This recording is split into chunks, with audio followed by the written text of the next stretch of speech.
Hello, guys. How are you? Good, By the way, good. I hear you are going to be joining us in the studio soon. You'll be up in New York. Well, Is that it's true? not confirmed yet. It's not. Oh, so but I may be there next week. I'm letting the social genie out of the bottle before we knew whether you were going to be here or not. All right. Well, hopefully we get you up here in New York, so you can feel what it's like to be cold. All right. I know. What's going on? What's your questions for the day on Facebook? Patricia Pitter. So my friend went for an interview with her husband in November 2016. She was denied her green card and was told they're going to schedule another appointment. It's now 1 year and 2 months and still nothing. What should they do? She was denied what? She went for the interview and she was denied the green card and was told they were going to schedule another appointment. It's been 1 year and 2 months and they still haven't heard anything back. She was denied her. Where did this happen? She does not say what. All right, so if location. you're denied your green card, you're not getting another appointment. The only thing you're getting is a deportation, which you don't want to happen. Unless it was in New York, they're going to schedule a second interview, a Stokes interview, and she wasn't denied her green card. I'm not exactly sure where she is in this process. So, how she describes it is, it's hard for me to give an answer. So if she went for an interview and they said, we're not convinced it's a real marriage, we're going to schedule you for a second interview, which is the Stokes interview, and she hasn't gotten it in 1 year and 2 months, she should be contacting me. Okay. If she went for her interview and they said, you're denied, this is not a real marriage, we're going to schedule you for another interview, and that interview is going to be for deportation, she should be coming to see me. Either way, she needs to be coming to see me. At some point, after 1 year, 2 months, they don't believe it's a real marriage and you haven't heard from immigration. You talking to me? I'm talking to you, yeah. Can you put my picture up on the screen? No, I'm talking to Adam. That's what I'm saying. I said Adam. If you were talking to me, you're looking at me, but you're talking to Adam. So if you're talking to me, then my picture should be up on the screen. Okay. Give me back Adam. I'm not talking to Squeeze. Okay. Adam, All right. let me explain something to you, okay? If it's been 1 year and 2 months, Anna, and I know you're just asking the question. You're just the messenger, Anna. But could you please send the message off? Here. Okay? You're just the messenger. But if it's been 1 year and 2 months and you've been denied and you're sitting around, what are you waiting for? Go get a good lawyer at this point. At what point is it going to pop in your head saying, what should I do? And the answer should be, go get a lawyer. Either way, no matter which way you flip things, you need a lawyer. Okay. They should call you. They should go visit you then. That's the answer. What, exactly. Exactly. All right. Yatis Velez, does anyone know why the doctor, 40 years old, is getting deported with a green card?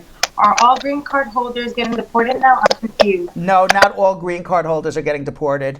99.9% of the green card holders get to live here for the rest of their life. There is no law changes. All Trump is doing is green card holders have outstanding orders of deportation that they've been ordered deported years ago and they've never been forced to leave. They're now go knocking on their doors doing this, which is why you see like these activists that we had on, Jean Monteville. Yeah. He had a green card. He was ordered deported 20 years ago. The government just allowed him to live here for these 20 years. He had a family, a business and everything. And now 20 years later, they just come knock on his door and deport him.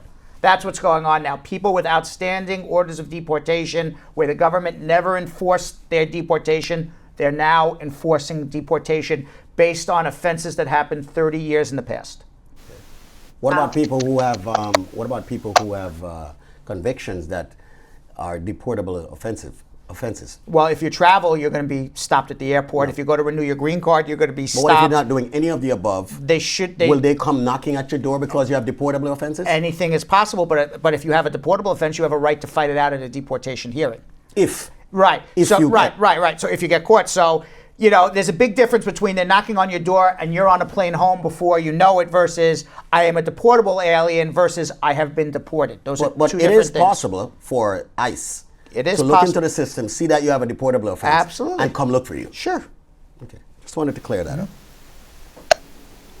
Crystal Smith, hey Brad, so I called the immigration this morning and they said they have passed out a receipt date. Could you just talk closer to your microphone, please, because you're breaking in and out. Hey Brad, so I called the immigration this morning and they said that they have passed our receipt date, which was April. Now they're in May. How come, now they said May, how come we didn't get a notice? It has to do with DACA. Because they have probably slowed down DACA to a crawl Trump doesn't like DACA. He has instructed immigration not to do anything on DACA. These things are in the court system. We're actually going to have Rebecca on in about 2 or 3 minutes to give us an update on everything that's going on with DACA, so stay tuned. Patagi Fagan, how can I get a private consultation with Brad? 1-800-529-5465, or you can send us a private message on Facebook with your telephone number and we'll call you. Queen of my castle, if you get a disability check, can you file for your wife in Jamaica? Yes, we had that question earlier, but it depends on how much income you have. You may need a second affidavit of support. Kimberly Campbell, if your spouse dies before signing papers for immigration, can you still apply for a green card and get it? Yeah, it's called a widow petition. The answer is yes. Mary Levy, good afternoon. How long after coming here on a green card can I file for my spouse and my son? The next day. Tanisha Sutherland, my mother filed for me and my sister 4 years ago, but now she just got her citizenship recently. How long is it before we receive our green card? When the mother filed for her 10 years ago, you said? Yes. I assume she's... 4 years ago. 4 years ago, and now she's a citizen. So that means she filed in 2013 or 2004. You're about another 2 or 3 years to go. She asked another question. If I put my child's paperwork one day before he reached 21, will he still get his green card? The mother filed, no, he's going to be off the case. Alame Bakar, my friend was married in 2013 and his application was ultimately denied after his wife admitted that they were in a business marriage during their second interview. He's now married to another woman who has a child. They filed 2 years ago, but He's going to be denied.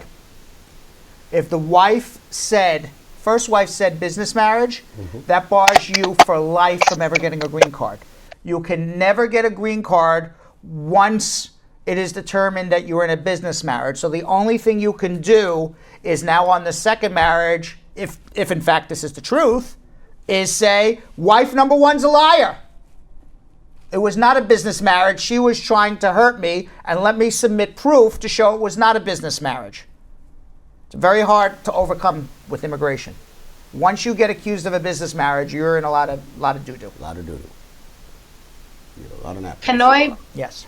Kanoi British, if I filed my I-130 on December 22nd last year, how long is it going to take to get back receipts? You should have gotten a receipt already. It's been about a month. So if you don't get a receipt in another week or two, make sure your check or money order that you paid got cashed, and then you know you're okay. But I would start checking to see if the filing fee got cashed by immigration. Don Bennett, is it best to work with an attorney when applying for a waiver, or can I complete it myself? I know very few people who have ever gotten a waiver approved without a lawyer. Probably actually I only know one. And it was only because they had such a sad story that you had to be really, really, really ridiculously incompetent not to get it approved because the petitioner was dying of cancer. God forbid that's happening, but you need a good lawyer generally.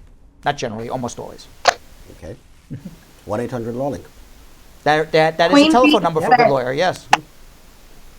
Queen Bee Spence, if you get your social, can you travel if you apply for advanced parole? And can you come back to the United States? You can travel if you have advanced parole. You can't travel on a social security number, but you can travel on advanced parole.